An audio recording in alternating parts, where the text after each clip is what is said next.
Hello, everyone. This is Ed Brenniger, and welcome to the Eddie Network podcast. My guest today is Jabari Taylor-Reid, a young man that I met just a couple of days ago and invited him to meet with me here on the podcast. So, Jabari, it's good to have you here. Tell us a little bit about who you are and what you're up to. Of course. Thank you for having me on, Eddie. I appreciate this opportunity. Let's see. Something about me from the past 6 months. Recently, I graduated from the University of Nevada in Reno. I graduated with a bachelor's degree in journalism, and since then, I've just been steadily starting my business, working with my father, who's also a businessman, entrepreneur of his own. We call it No 9 to 5. It's a streetwear apparel brand. And so, yeah, we're just in the process of getting it up off its feet. We're selling new products every week and through our website. And like I said, we're still early in the process, but I'm excited to see where we go with this. So, no 9 to 5. I mean, I think I know what that means, but tell us about how that became the focal point of the business. We believe that, you know, people shouldn't be shackled down to a job, especially one that they hate for the majority of their lives. Like, of course, besides 9 to 5, there's also jobs where people work 12-hour shifts, 16-hour shifts, but just for marketing purposes, we decided to call it no 9 to 5 because, you work all day and then at the end of your shift, you go home, you only got a few hours to yourself and just all that for 40 plus years at least.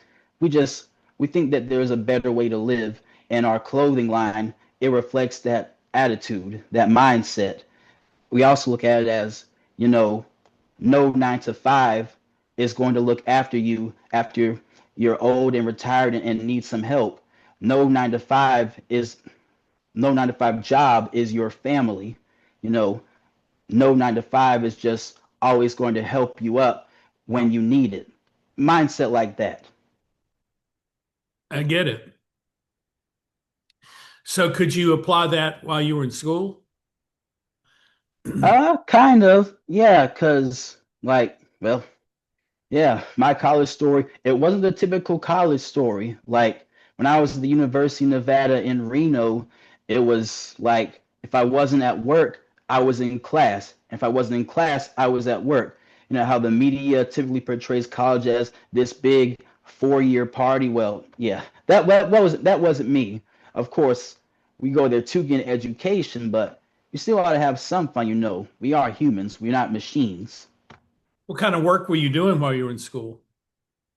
I worked at a couple different jobs. I worked at a grocery store as a produce clerk for a year, and then for my remaining time there, I worked at a convenience store as a cashier. What's it like to work in a grocery store? I've never talked to anyone who works in a grocery store, so you're the first. So Okay. what's that like? Uh, it's harder than it looks, believe me. Like just going from the other side as just a customer, I walked into it thinking, okay, well, I see people doing these jobs all the time. Is it just grabbing things off the shelf, putting it out there, making sure the tables are set up all the time, say produce, for example? But no, once I got there, it was much more than just putting items out on the floor. Especially on busy days, we always had to make sure everyone was always on the floor running, making sure there was no wasted time. Holidays are the busiest days, of course. And besides that, there needs to be someone to take the trash out. Like if there's old product, someone's got to put it in a baler in the back of the store, crush it, and also take out the trash in the baler when it gets full, which is a whole nother task, which is just takes very long time.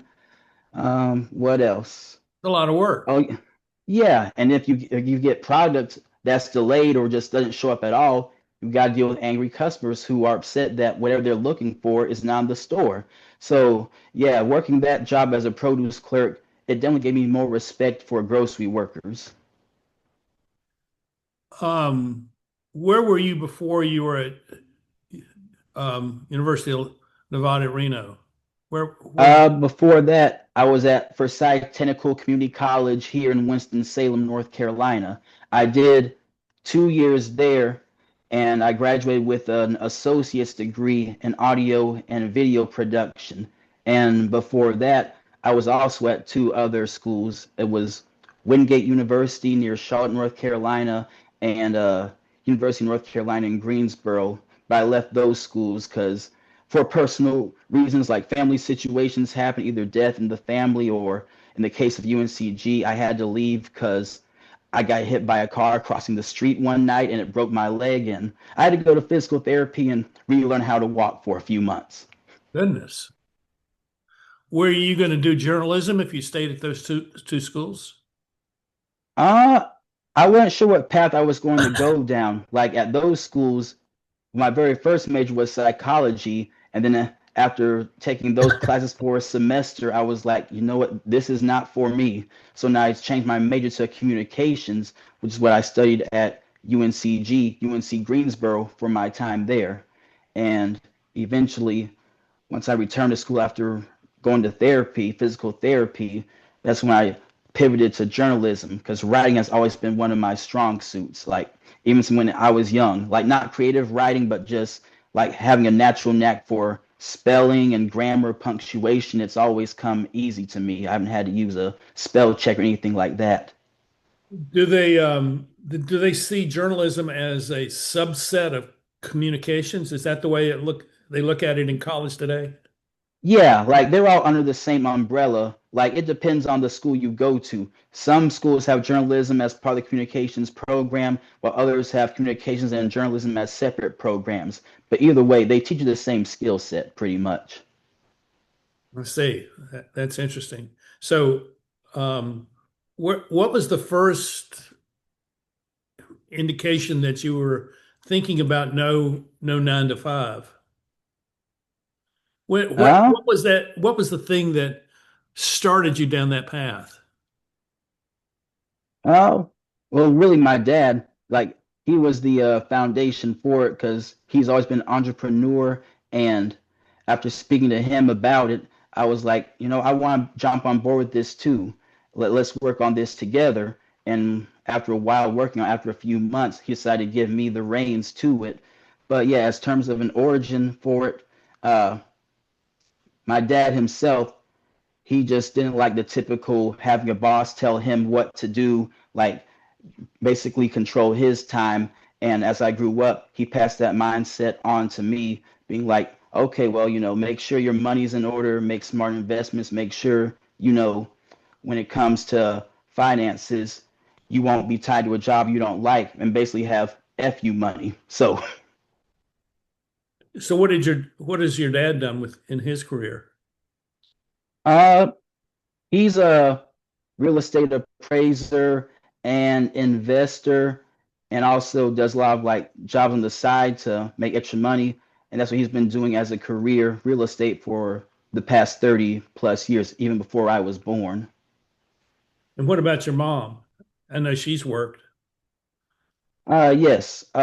She worked at Corning Cable Plant. They make fiber optic cables, and she worked there for her last job, and she retired about 3 years ago. And so now she's a entrepreneur of sorts on her own. Like she started her playwright company because she's always been a poet and an artist and a performer. And Right. so, yeah, Right, because I talked with her the other day and she told me she was a poet. And I thought, okay, I'm gonna have her on. We'll have her on next week. I'll have her yeah. next week. And I told her she could bring a poem to read. So, which I think would be great. So, where do you see your business going? I know you're going to sell more. You want to sell more merch, and you're going to get this idea out. But where does where does where do you see this going? What's the measures? What are the measures that you're looking at to kind of chart the pathway forward? Well, the end goal is for No 9 to 5 to become a nationally known brand, like similar to say Nike or Fubu along those lines. Just a brand that eventually it becomes something that people they want to buy just because it's the thing that people wear. Like they hear, oh, you got that new 9 to 5, that new no 9 to 5. I want that, and they just check us out. But that's the end goal, just making sure we have national recognition. So how would you do that? What's the process of creating that national brand awareness? Well, so far what we've done, and like I said, we're still in the early stages. We only really started the past couple months, but what we've done so far is our social media marketing campaign. We launched our social media pages, notified our friends on social media, friends and family to follow us. We've had some purchase it as well, word about in town. Uh, let's see what else. Having like pop-ups at local shops, like say coffee shops or boutique shops. This weekend, actually, I'll be going downtown myself, just finding a spot in the park, getting a table, and selling some no 9 to 5 business cards. We actually have business cards now. A couple of days ago, we didn't, but I took the initiative to go ahead, and now we have some. Good idea. Good idea. So, what do your friends think about what you're doing? They like it so far. They said, yeah, they're here to support. I've had a couple of friends buy a couple t-shirts. They said, yeah, they agree with the message because, like, as our generation grows up, we've seen companies, they really don't make sure that their employees or former employees are taken care of after they leave the company. It's basically they're just tossed to the side of the road. And that's just, it's like, wow, really? After all the blood, sweat, and tears we gave this company for all these years, you're just going to like just make it like that? That's it? Goodbye? No, even goodbye? So Why do you that think type of it's this, mindset. why do you think it's this way? Because it's just, nowadays, it seems like a lot of companies are just out to make money and that's it. It seems like they don't care about the human aspect anymore. Like with my grandparents, they got good pensions after they retired. Their companies were still taking care of them in some ways and made sure that at work they could actually make friends at work, have connections there. But now it seems like a lot of companies they just want you to work and nothing else. Like don't slow down to talk to your coworkers. Don't try to get to know them. Don't try to make friends with your coworkers. Just work, work, work. And it's just that's not a good way to live. That it's not healthy physically or mentally. How long has your family been here in Winston-Salem? My mom has been here her whole life. She's in her 60s, and my dad, he was born in Lenore, North Carolina. He moved here in his 20s, so they've both been here basically their whole lives at this point. Yeah, that's great. That's great. I bet she knows some people that I know from years ago. Um, Yeah, we'll yeah, probably find out next week during her interview. you bet. You bet. I'm going to ask her. I'm going to ask her. Um, so if you, um, as you've started your business, what is the one thing that you wish you knew prior to starting it that you have discovered that you now need to learn? Hmm. Well, one thing I knew or wish I knew, I wish I had taken more marketing courses in college because now, while there is the internet, of course, it's not like the same as, I guess, having a professor be there for you, give you like step to step ways. But even then, there are all these online videos. But yeah, I guess that's one thing I wish I had known. Just, make sure you take more marketing and business classes. And do you, do you see your business remaining here, or do you see it, say, going to a larger metropolitan area? Yes, I see it growing. Like right now, we're all online. It's a made to order process, but eventually, yeah, like once we have a good foothold here in Winston-Salem, expanding to Greensboro, Charlotte, Raleigh, and then just going to more and more states in the Southeast, and eventually, like I said, becoming nationwide. Of course, it'll take years to achieve this, but you know, that's our dream goal. And good things they take time, as they say. Yes, they do. Yes, they do. Uh, when you grew up here, where did you go to? What were your schools that you went to? For my first school, I went to Summit School here in Winston-Salem, the private school. I went Yeah. there from 2003 to 2014. And then after that, I started high school at Mount Tabor High School, also here in Winston-Salem. So I went from like the private school to the public school, and it was a culture shock to say the very least. That was my high school. Mount Tabor? Yeah. Oh, wow. I Dang. graduated in 1971. Oh, small world. I was 2017. How about that? Yeah. It was an interesting time back then. That was before desegregation. Oh, So yeah. there were no black kids in my school. Oh, yeah. It That was a was different strange. time. It was a different time, but I had black coaches and um, black teachers, and they were great. They were fantastic. Um, but that separation of whites and blacks was very much a part of life in Winston-Salem back then. So Dang. So they segregated the students, but they integrated the teachers? yeah. Hmm. That's a that's certainly interesting way of going about it. Well, my graduating year was the last year that it was segregated. The next year they integrated the schools. Oh, okay. That's good. So it was just the transition phase. It was a transition.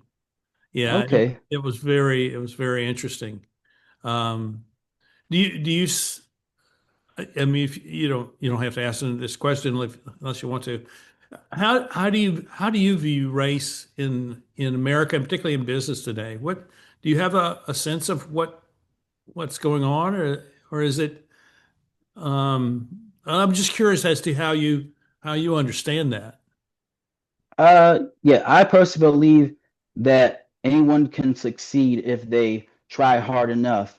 Like beyond just, about racism or situations like that. I believe that, if you do, you just got to meet the right people, make the right connections, and sometimes you have to reach out like out of where you're comfortable. Like again, using my dad as an example, he knows people all the way up in Connecticut that he's met through Zoom because he's tried meeting people in Winston-Salem for some of his business ideas, but it just sometimes they didn't bear fruit. So yeah, I believe that you can succeed if you try hard enough, meet the right people, network as much as you can, keep learning as much as you can. As like in terms of this race can't do that or this race can do that. Like no, I don't like to think like that. I think that anybody can make something of themselves.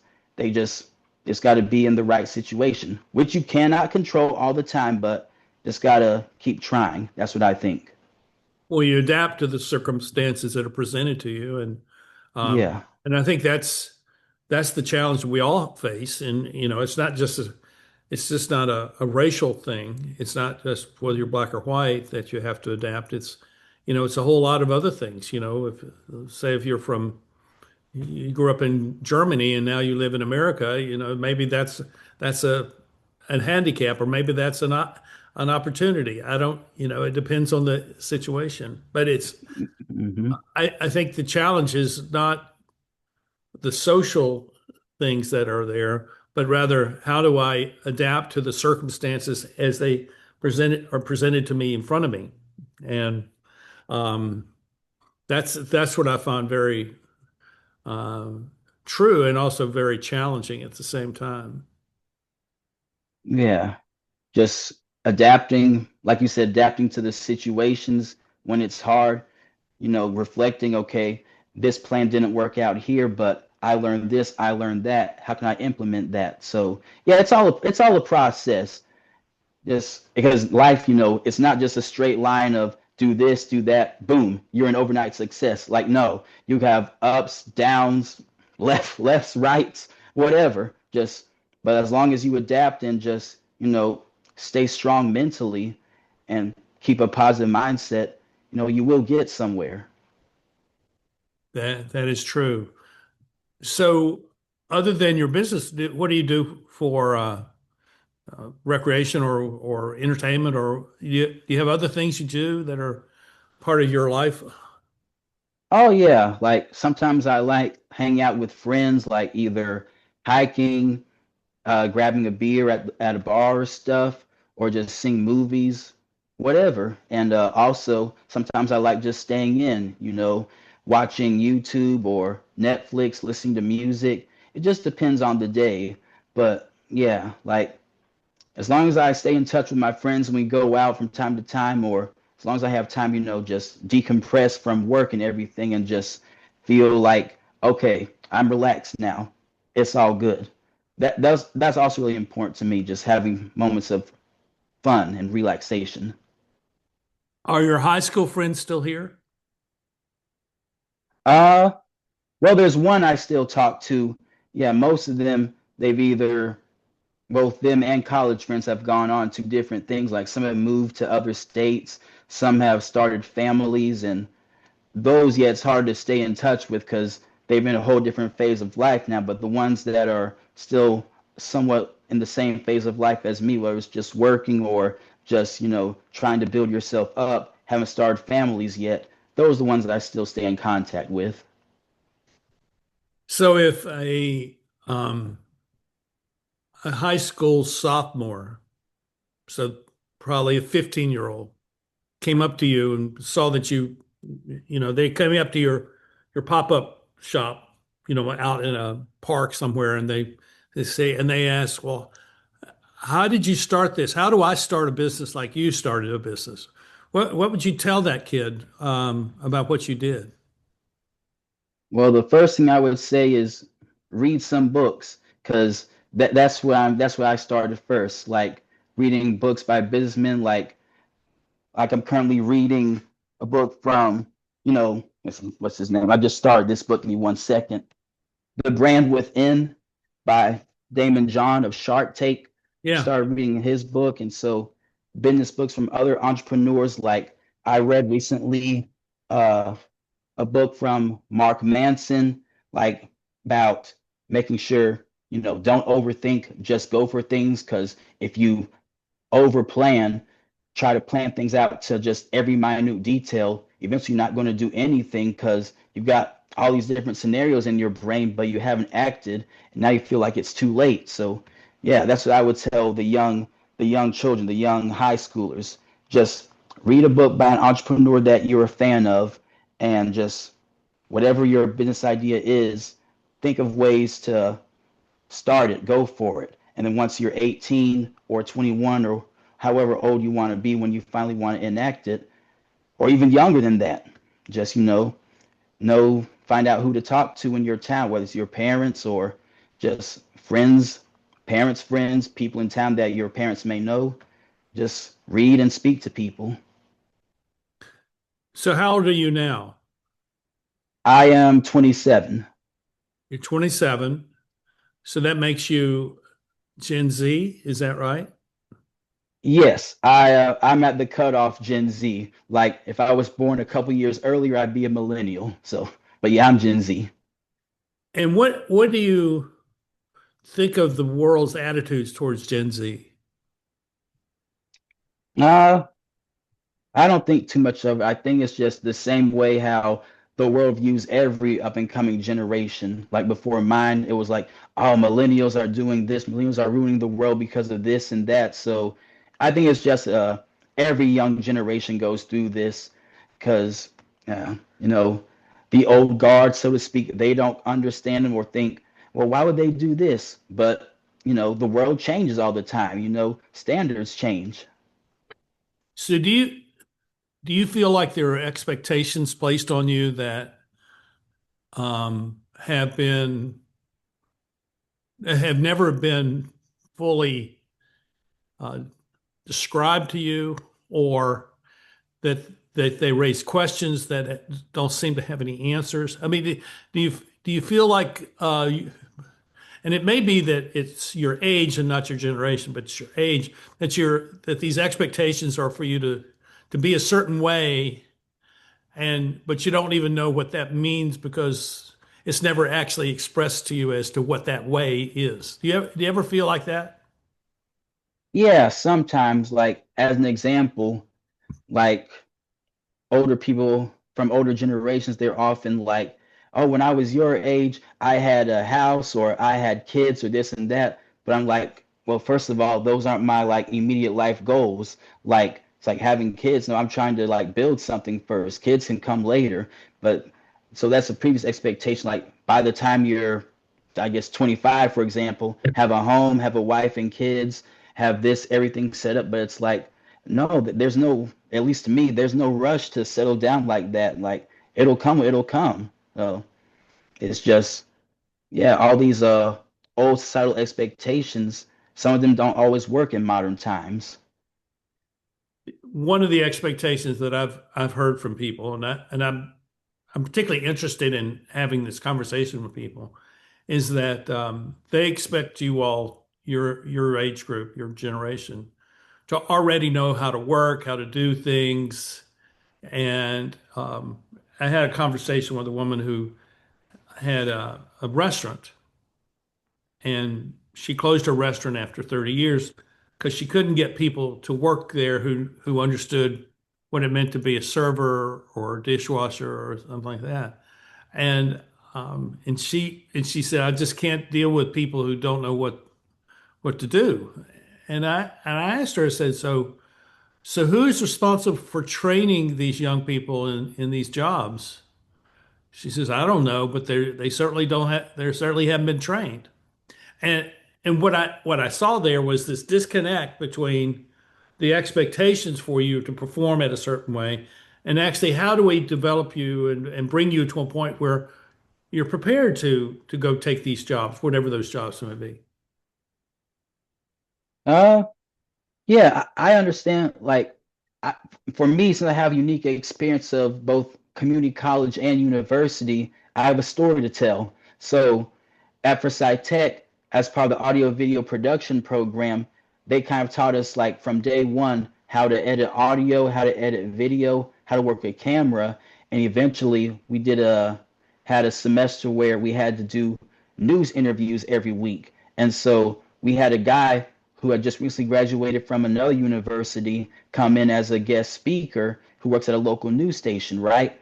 And so the student or the guy that worked at the news station, he told us that he liked our setup and that it was actually more advanced than what he was doing at university because we had all the actual cameras that they used at the news stations. We had a control room, everything. And he said at the university level, it was basically just papers and just theory and all discussion, but not actually work. And so I thought, that is kind of strange. Like, how do they have all this extra money, but yet they have like less actual equipment? And another story is I did an internship at a radio station here in Winston-Salem, and the owner of the station, he told me the same thing, how they actually appreciate community college students more than university students, because he said it seems like university students they don't actually have the skills to jump straight into the job. While us community college students, we were learning how to operate the equipment right then and there as part of our curriculum. And so it made me think, oh, why is there this discrepancy here? Like, you think the universities, they charge so much more, it would be a higher quality education, or at least skill wise, they would teach you. But no, it's just discussion. So it's like, what's going on here? Well, you've just identified one of the transition points in our society where uh, the role of education is going to change. And I think what you just described about what happens at a community college where you're actually given skills, I think is really important and something that's going to happen will become a greater emphasis in the future.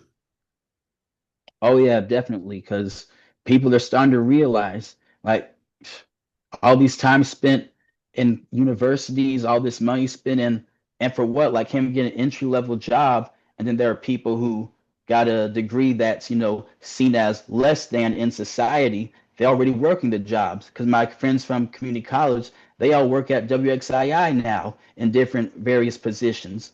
So it's like sometimes you feel like, what was the point? I understand that. So, what would you, if you were, let's say you're giving, let's say you're giving the an address to ninth graders. Okay, they've still got 3 more years of high school. What would you tell them about the things they should do outside of school to prepare themselves for, say, the kind of life that you now have? What would you tell them? I would say actually get to know your teachers because beyond just knowing you as a student in the classroom, actually get to know their stories, like their background, see what other communities they're part of outside of school, just networking type of thing. So that's one thing I would tell them immediately. Actually get to know your teachers as a person.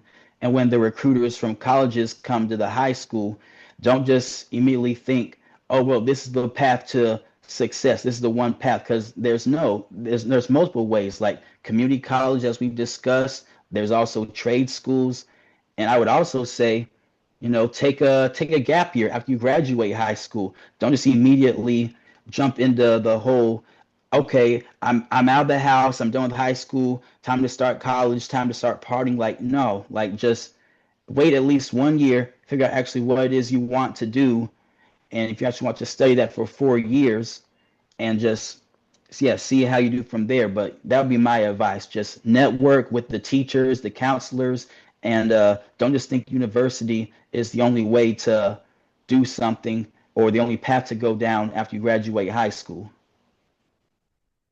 What is your how do I ask this question? I'm curious about how you use social media and not just for your business, but for you as a person. What's do you have a kind of an understanding, a mindset about it that you this is how I'm going to do it, or are you just kind of present in it and it kind of envelops you in just in all kinds of different ways. How do you look at social media today as something that is a part of your life? Well, today I just look at it as a tool to keep in touch with my friends and family. Like in the past, like say high school years, early college years, I used to be very addicted to social media, like checking it multiple times every day and just seeing, oh, is everyone doing this and that? And eventually, I didn't realize it at first, but eventually I can realize, this isn't making me feel good. Like it was hurting my self-esteem because I was like I was seeing all my friends going out having all these fun times doing this and that, going to all these fancy vacations, partying or whatever, and I felt like, well, I wish I could do that, but I had other responsibilities. And eventually I think it was either late 2021 early 2022 I took a 2 year detox from social media, just shut everything down, stop checking it, and just wanted to take a mental reset and just worry about my own life for some time, not seeing what everyone else was doing. And it helped. And after that, it also helped me realize that, social media, it's a So it's how a did it front. help you? How did taking that time away help you? Just making me stop feeling like, everyone's always living a better, more fun life than I am, because Ah, that's what I also later came to realize. Social media, maybe it's not a facade is the right word, but it's a front, so to speak. Like people, they highlight the best parts of their life, but all the drama, all the bad situations they go through, all the hardships in life, that doesn't get posted because, people don't want to share that part of their lives. But, when it comes to social media, make it look like everything is always good. And I fell into that trap thinking everyone was living a better life than me when they weren't. Like we all go through stuff. And it took me a while to realize that I need to take a break for a few years and just, get back on center. okay, this is gonna be my last question for you. As you look to the future, what is it that you hope for the world when you reach your parents' age? So you've got another, just say 40 years ahead of you. 35, 40 years ahead of you. Where would you like to see the world when you get to be their age? Do you have any thoughts about that? Hmm. Are you hopeful about the future?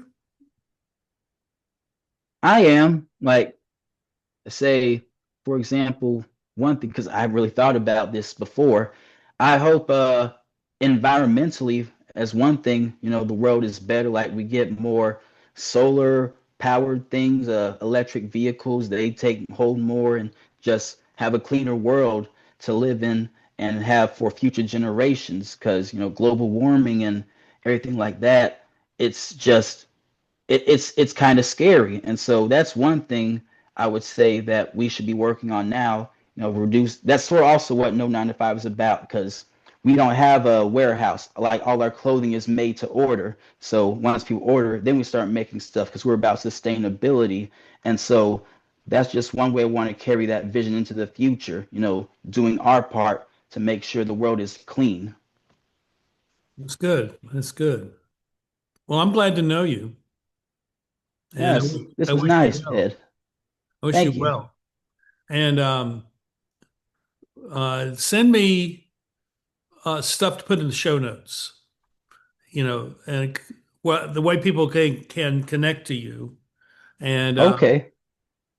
then in a picture of you in one of your uh, pieces of clothing, and then we'll my own lane. What Yes, what sir. what's below the? Oh, it's like a Oh, road. It's like, the okay. white lines, but then it splits off like, making your own lane. I like that. I like that. So send me whatever you would like to put into the show notes, and we'll be posting this in a few weeks. Okay, and the show notes, would that be in the chat or do I email you separately? How would I go about that? Just email it to me, Okay, sounds good. and it'll be on YouTube and on Substack and some other places, but those are the two principal places, and maybe we'll get you to a few more sales. Who knows? Oh yeah, of course. Yeah, hey, we've got a discount code right now. On lane 20. OWNLANE 20. No 9 to 5.co. Okay, very good. Thank you a lot. And thank you all for watching, and we'll see you next time here on the Eddie Network podcast. Bye bye. Bye.